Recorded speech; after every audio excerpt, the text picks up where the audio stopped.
In order to begin to understand how our financial system works, we need to go back to the early 1900s, 1910 to be exact. Everyone at some point in their lives has heard of the Federal Reserve, but most likely don't understand what it is or how it works. The Federal Reserve, referred to as the Fed, is a central bank that many economists refer to as the biggest robbery ever enacted on the American people. The reason for this is because the Federal Reserve is neither part of the federal government nor does it have any reserves. Yet, this single organization controls the money supply of the most powerful country in the world. The Fed is very diligent in hiding the fact that they are not part of the government. The last thing they want the American people to fully understand is that our government does not control our own money.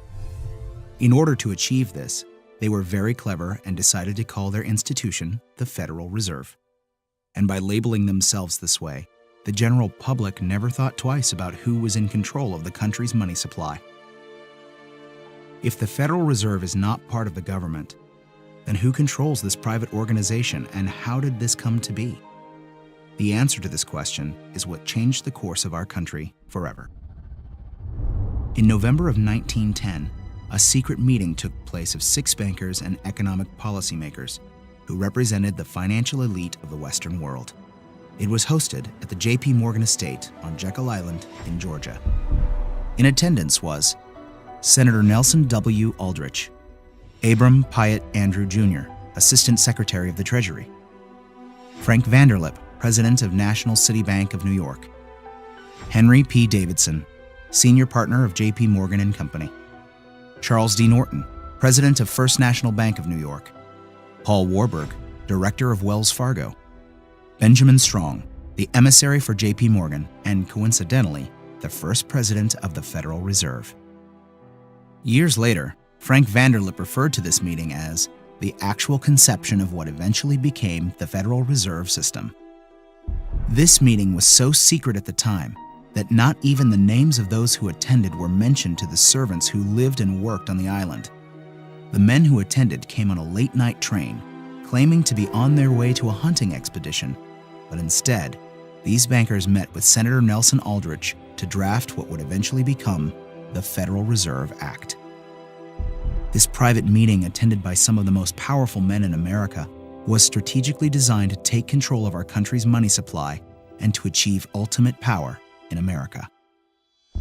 Mayer Amschad Rothschild, one of the most powerful European bankers of his time, stated it best when he said, "Permit me to issue and control the money of the nation, and I care not who makes its laws." On December 23, 1913, 2 days before Christmas, when most people in Congress were home with their families, the Federal Reserve Act was signed into law by President Woodrow Wilson. That single act, however small it may seem, transferred the control of our monetary system from our government into the hands of some of the wealthiest men in our country. Putting into law the Federal Reserve Act gave unlimited power to a few wealthy banking institutions in America. The Fed has the power to issue currency, manipulate interest rates, and run secret bailouts. Yet Congress and the President are not allowed full oversight over this powerful organization. The Federal Reserve enjoys a monopoly over the creation of our nation's money and credit, but for 100 years, they have never been completely transparent and accountable about it.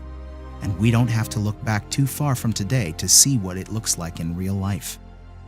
When testifying before Congress in 2009, Fed Chairman Ben Bernanke refused to disclose which institutions received trillions of dollars in these bailouts and loans, or give our representatives details about what deals were being made. So my question to you is, will you tell the American people to whom you lent $2.2 trillion of their dollars?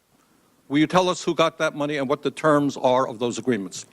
Hundreds and hundreds of banks, any bank or that has access to the U.S. Federal Reserve's discount. Will you tell us who they are?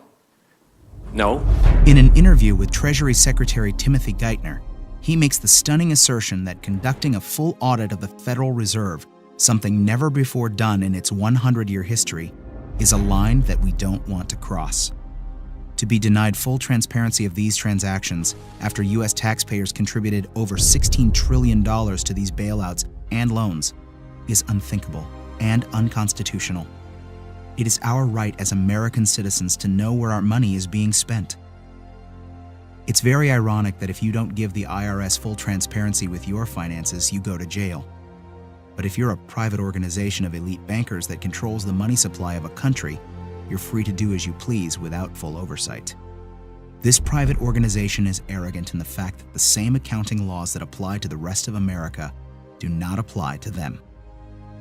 There is no other agency of government which can overrule actions that we take. Their control appears to be unlimited, and 2008 is the most recent example of how much power the Fed actually has on our country.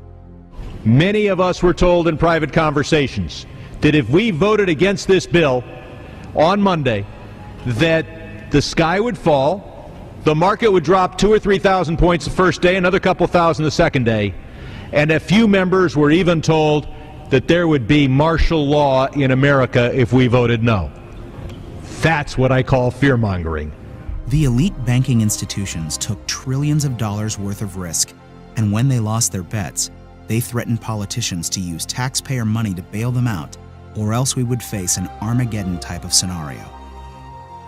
This historic change of power in America is again why many economists refer to it as the biggest robbery ever enacted on the American people.